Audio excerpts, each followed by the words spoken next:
Hey everyone, welcome back. Today we're doing a deep dive on something pretty cool. Yeah, really cool. It's the CyberSecDome open call. Ooh, that sounds intense. It kind of is, but in a good way. It's all about securing Europe's digital future. And it's not just talk, it's action. I like action. So let's start with the basics. What exactly is CyberSecDome? I've been looking over the documents you sent me, and it seems pretty high-tech. Yeah, it's definitely not your average cybersecurity project. CyberSecDome is building a whole new security framework. It's combining artificial intelligence and virtual reality. You had me at VR. What do they actually do with the VR? Okay, so imagine. AI is predicting threats like before they even happen, and then it's managing incidents as they unfold, all while using VR so you can see like an immersive view of everything happening. Okay, so is it kind of like a flight simulator but for cyber threats? You get to actually experience the threat in VR and test how you would respond. Exactly, and the AI part is crucial too. Think of it like this. It's being proactive, using AI to analyze risks, predict attacks, and then it can even automate responses. It's way more efficient than just waiting for something bad to happen. So it's like constantly on guard, looking for trouble and ready to fight back. Yeah, pretty much. I like it. So CyberSecDome is all about this powerful mix of AI and VR, and it's working to secure Europe's digital future. But how does the open call fit into all of this? Okay, so the open call, it's CyberSecDome's way of getting others involved. So like European SMEs, industries, research institutions, anyone who wants to be part of this huge project. It's their chance to test out and develop CyberSecDome's technologies, but also think bigger. You can apply them to real-world problems, contribute to the security of all of Europe's digital stuff. So it's a chance to make a real difference, not just play around with cool tech. Yeah, exactly. Think of it as a giant team effort to make Europe super strong online, like a cyber superpower. A cyber superpower? That's a cool way to think about it. So right now, this open call is focused on round one. What's the main point of this round? Well, round one is all about taking the early CyberSecDome prototype and seeing what it can do. So whoever is chosen for this round, they get to use the tech in controlled environments, tell us what works, what doesn't, help shape how it all develops in the future. So who exactly can apply for round one? It sounds like a pretty exclusive club. So it's open to, you have to be an SME or a large enterprise, also research institutions or an academic organization. And the tricky part is you have to be established in an EU member state or somewhere associated with Horizon Europe. Horizon Europe? That sounds familiar. Yeah, it's like this massive EU research and innovation program. It's kind of a big deal. So just to be clear, if you're some cybersecurity genius working from your basement, you're out of luck this time. Not necessarily. You can't apply individually, but you could join forces with others. You can have groups of up to 3 partners, but at least one has to be an SME. So find an SME and team up basement dwellers. Here's a little curveball for our listeners. You might think the UK and Switzerland would be all over this cybersecurity stuff, but they're actually excluded from the funding this round. Yeah, it's because of that whole Horizon Europe thing. They're not associated with it right now. It's important to know, don't waste your time if you're not eligible. Right. Always check the fine print. Do your research before you get too excited. Now, let's talk money. What kind of funding are we talking about here? Okay, so for round one, they've got 420,000 dealers. And that's from a total of 1.2 million for the whole open call.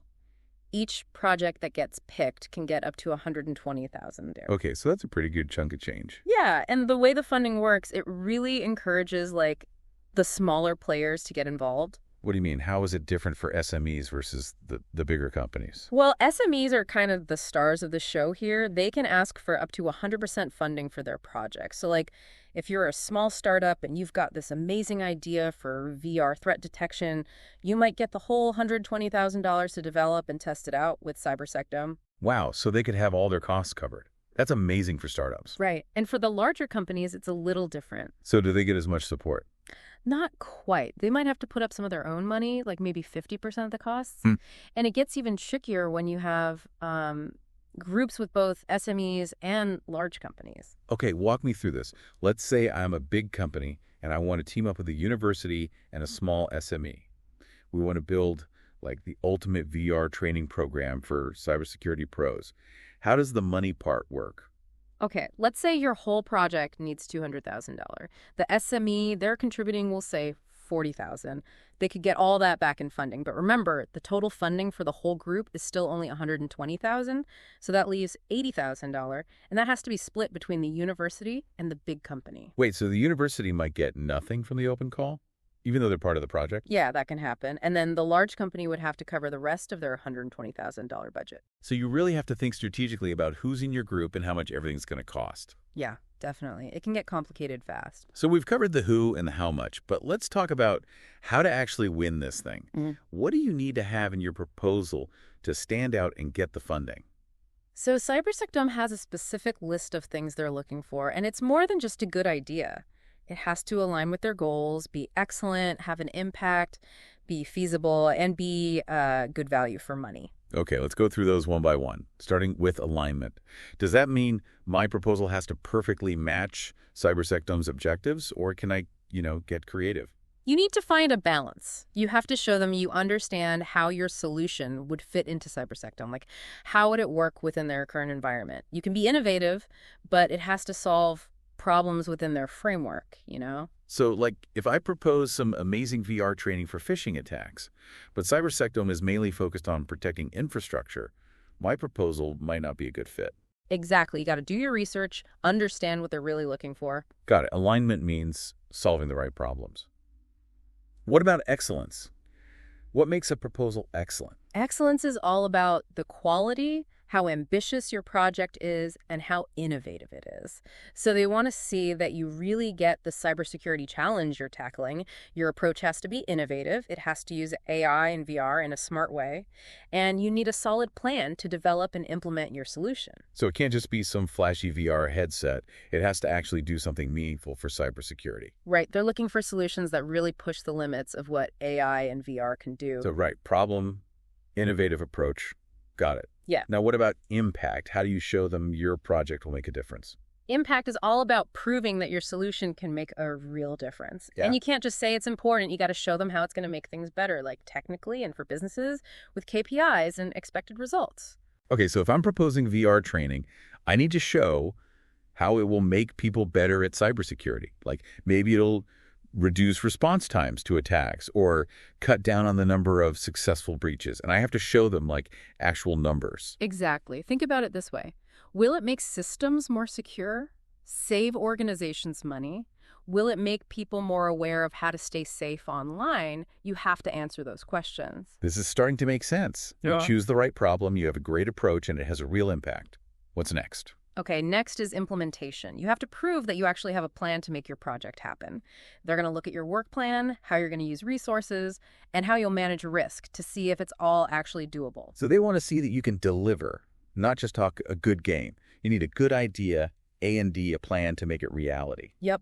So think detailed work plans with timelines, milestones, what you're going to deliver, how you're going to use people, equipment, budget. You have to have it all figured out. And of course, nothing goes perfectly to plan. Do you need a backup plan? What if things go wrong? Exactly. You need a solid risk management strategy. So they want to see that you've thought about what could go wrong and you have a plan to fix it. Exactly. They want to see that you can adapt if you need to. Makes sense. Okay, last but not least, there's value for money. Ah, yes, the money talk. This one means you got to show that your project will have the biggest impact for the money you're asking for. So it's not about asking for as much as possible. It's about making every euro count. Exactly. If you can do your project with a smaller budget or if you can get more funding from somewhere else, that makes your proposal stronger. Okay, that's smart. So now we know what they're looking for. How do you actually apply? What's the process like? Everything goes through this platform called F6S. It's like a matchmaker for startups and investors and people with great ideas. Cool. And where do you even start? What are the steps? First, you really need to read through all the open call documents on the CyberSecDome website. Make sure you understand all the rules before you even think about writing your proposal. So is there a template or something for the proposal? Oh, yeah, definitely. They have a specific template on the CyberSecDome website, and it's super important to use it. You have to include all the required sections, like your info, your project goals, your approach, how you'll measure impact, a detailed work plan, and a breakdown of your budget. So be organized and pay attention to the details. Got it. Any other tips for making a winning proposal? Keep it clear, write well, make it easy to understand, and don't use too much technical jargon. Emphasize how new your solution is, why it's relevant, and use specific examples and data to show its impact. Great advice. Now, what about deadlines? When is the last day to submit? Okay, the deadline for round 1 is February 10th, 2025 at 17.000 CET. Don't miss it. They won't accept late submissions. So no last-minute scrambling. What happens after you submit your proposal? Well, that's when the evaluation process starts. First, they check to make sure you're eligible. They look at whether you're from an eligible country, if you're a real organization, and if you followed the rules for submitting. It's like a first check to make sure you didn't miss anything obvious. Exactly. And if you pass that first check, then it goes to a panel of experts. They'll really dig into your ideas. So this is where they decide if your proposal is good enough. The evaluation process is super thorough. Each proposal is reviewed by multiple experts independently. Multiple experts. Yeah. So they're not messing around. And after they do their individual reviews, they have a meeting to discuss what they found and come up with a final score for each proposal. Everyone gets to share their opinions. So it's a team effort. That's good to know. What happens after that? Here's the best part. Everyone gets feedback on their proposal, no matter what. So even if you don't get the funding, you still get to learn from the experience. Exactly. They'll tell you what they liked, what they didn't like, what your score was, and they'll give you a decision. Go or no go. Okay, so you know where you stand and what you need to work on. What if you get a go? What happens then? Congrats. But it's not quite over yet. They might ask you to make some changes to your proposal before they give you the final approval. It's like little tweaks to your budget or your work plan. Yeah, just making sure everything is perfect. And then, once you've made those changes, you sign the grant agreement. And that's when it gets real. Exactly. The grant agreement makes it official. It says you're getting the money, and it outlines all the rules of the project. This has been a fantastic overview. We've learned a lot about CyberSecDome and the open call process. But before we move on to part 2, I want to make sure we're all clear on the timeline. What are the important dates for round 1? Okay, so they announced the open call for round 1 on December 4th, 2024, and you could start submitting on December 10th. But remember, the deadline is February 10th, 2025, 17.00000 CET, no exceptions. Okay, so we're right in the middle of it all. What about the evaluation? When will people know if they've been chosen? The first check, the eligibility one, that happens super fast, like February 12th, 13, 2025. Then the experts do their thing from February 21 to 24, 2025. Then they have a meeting on March 26th and 27 to finalize everything. And then everyone finds out on March 14th, 2025. So it moves pretty quickly. Yeah, they don't waste any time. And if your proposal gets chosen, you can start working on April 1st, 2025, after signing the agreement. That's a pretty tight schedule. You need to be ready to hit the ground running. But before we move on, let's talk about something that comes up a lot with these EU projects. Can people outside the EU apply? The open call is really for European organizations, but it gets a little tricky with those countries associated with Horizon Europe. They can apply, but whether they get funding depends on what the rules are at the time. Okay, so it depends. But what if you're from a country that's not part of the EU and not associated with Horizon Europe? Can they still apply? Yeah, they can submit proposals, but they might not be eligible for funding. It's really important to check and make sure. Good point. Better to be safe than sorry. What about intellectual property? Who owns the rights to the things developed during the project? It's all spelled out in the documentation. The organization that creates something, they usually own the rights to it unless they agree otherwise. So if I create some amazing new VR training module, I own it. You got it. But there might be rules about how you can share it or license it, especially with your project partners and the CyberSecDome people. Always read the fine print. Mm-hmm. Okay, last question before we take a break. Data management and ethics. How does CyberSecDome handle all that? Data and ethics are super important in cybersecurity. Applicants have to take it seriously. So it's not just about the tech solution, you have to be ethical too. Right. Applicants need to explain any ethical issues, especially if they're using personal data. They have to follow GDPR, which is the data protection law, and they need to explain how they'll keep data safe and transparent. So they're serious about data privacy. Yeah, they are. Okay, so we've covered a lot. For anyone who wants to know more, the CyberSecDome website has tons of info, like FAQs and contact info for the open call team. Great advice. Let's take a quick break and then come back to answer more questions from our listeners. Welcome back, everyone. We're diving back into the CyberSecDome open call. And we got tons of listener questions to get through. Hi. Okay, first up, someone wants to know if they can submit proposals for different topics in round 1. Yeah, that's a good question. So you can actually submit separate proposals for different topics, but you can't just pick a bunch of topics in one proposal. So pick one and really focus on it. Right. Quality over quantity. Makes sense.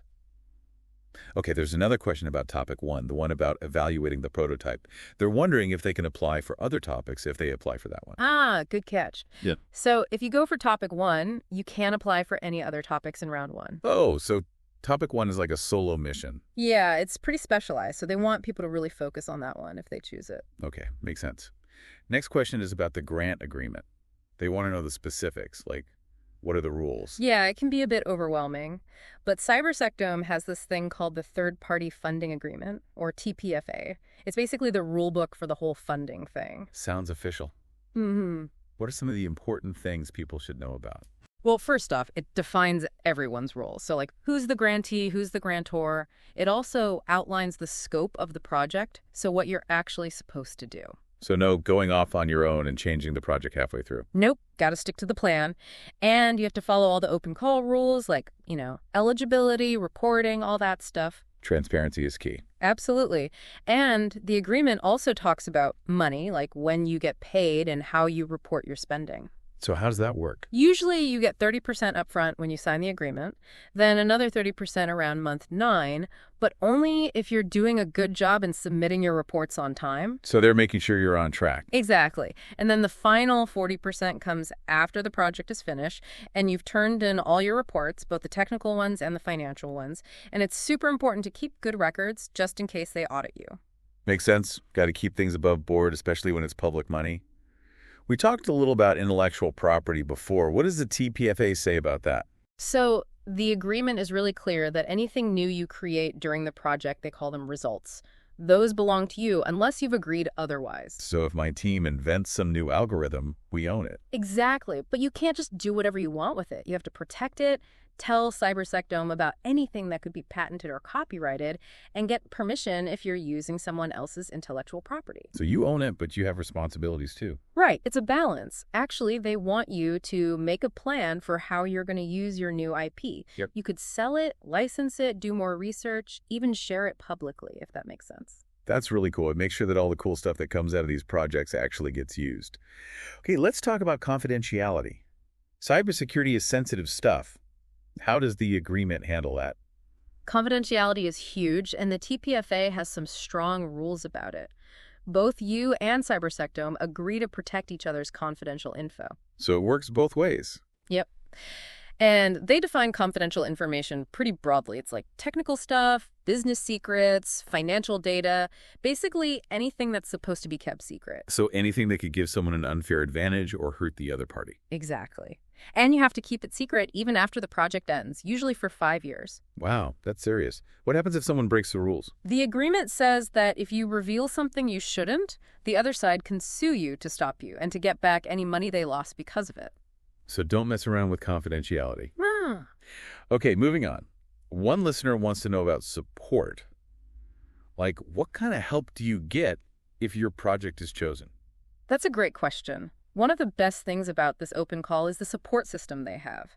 It's not just about the money. They really want to help you succeed. So it's like having a team of experts cheering you on. Kind of. They have this team, the Open Call Implementation Team, or OCIT, and they're there to help you with the technical stuff, like integrating your solution and testing it. So if I'm having trouble making my thing work with CyberSecDome system, I can call them for help. Exactly. They'll make sure you're on the right track. Plus, they have regular meetings and check-ins to see how you're doing and to make sure everyone's sharing knowledge. Sounds like a very supportive environment. What about mentoring and networking? They do that too. CyberSecDome knows that mentoring and networking are super important, especially for smaller companies or startups that might not have a lot of experience. So they hook you up with experts who can give you advice. It's like having a cybersecurity guru on your side. Exactly. And they organize workshops, conferences, and events where you can meet other people in the field. That's awesome. It's a chance to learn from the best and make connections. For sure. It's a huge benefit of being part of something like this. Okay, let's talk about some of the challenges you might face. Right, because every project has its bumps in the road. What should people be prepared for? Well, first off, deadlines. The open call timeline is tight, so you got to be organized and realistic about what you can achieve. Time management skills are a must. For sure. And be prepared for things to not go exactly as planned. Research and development can be unpredictable. So don't overpromise. Right. It's better to underpromise and overdeliver. What about technical challenges? Integrating new tech with existing systems can be tough. Especially in cybersecurity. Definitely.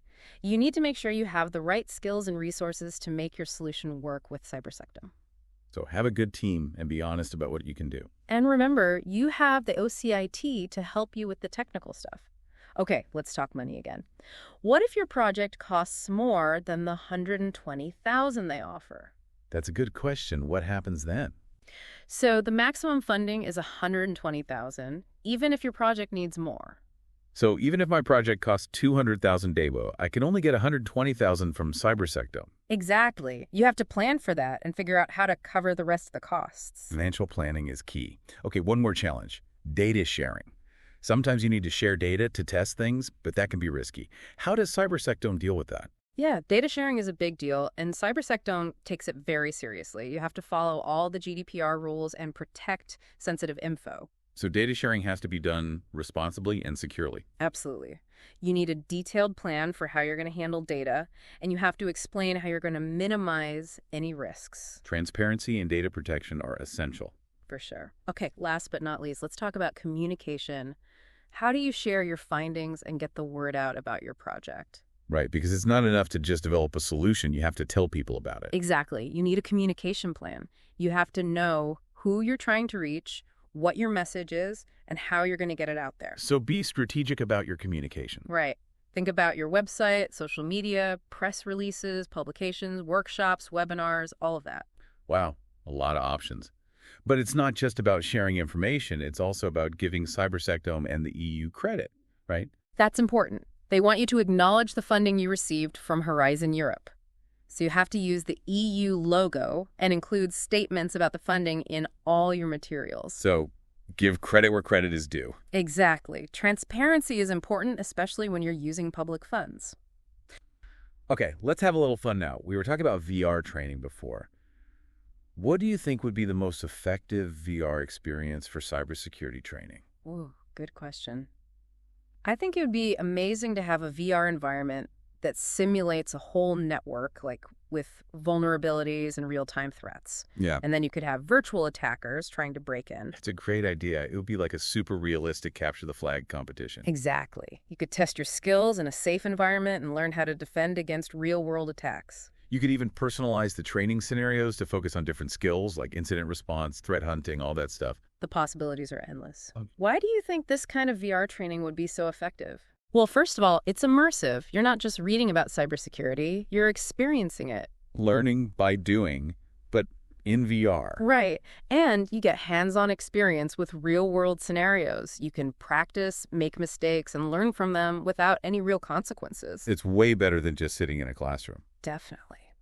And you can tailor the training to each person's needs, so everyone can learn at their own pace. Personalized learning is so important. But is this all just a dream, or is this something we can actually do with the technology we have now? We're not quite there yet, but VR is getting better and cheaper all the time. Projects like CyberSecDome are really pushing the boundaries. That's exciting. I can't wait to see what they come up with. Okay, so we've had a great discussion about VR training. That's it for part 2 of our CyberSecDome deep dive. Welcome back. We've been talking all about the CyberSecDome open call, and I'm so pumped about the future of cybersecurity after learning about all this. Me too. It's amazing to see what they're doing, bringing all this innovation together. Okay, so we have a few more listener questions to get through before we wrap things up. This one is about subcontracting. Can you include those costs in your budget? And are there any rules about it? Yeah, you can definitely subcontract some of the work, but you got to have a good reason for it. It has to be something that's really necessary for the project, and it can't just be a way to spend more money.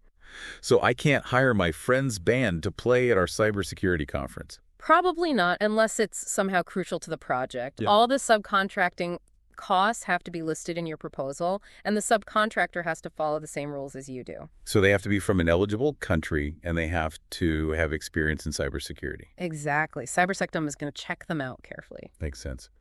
Okay, another question we got is about delays. What happens if something comes up and the project gets delayed? Are there, penalties? Delays happen. It's totally normal. The important thing is to be upfront about it.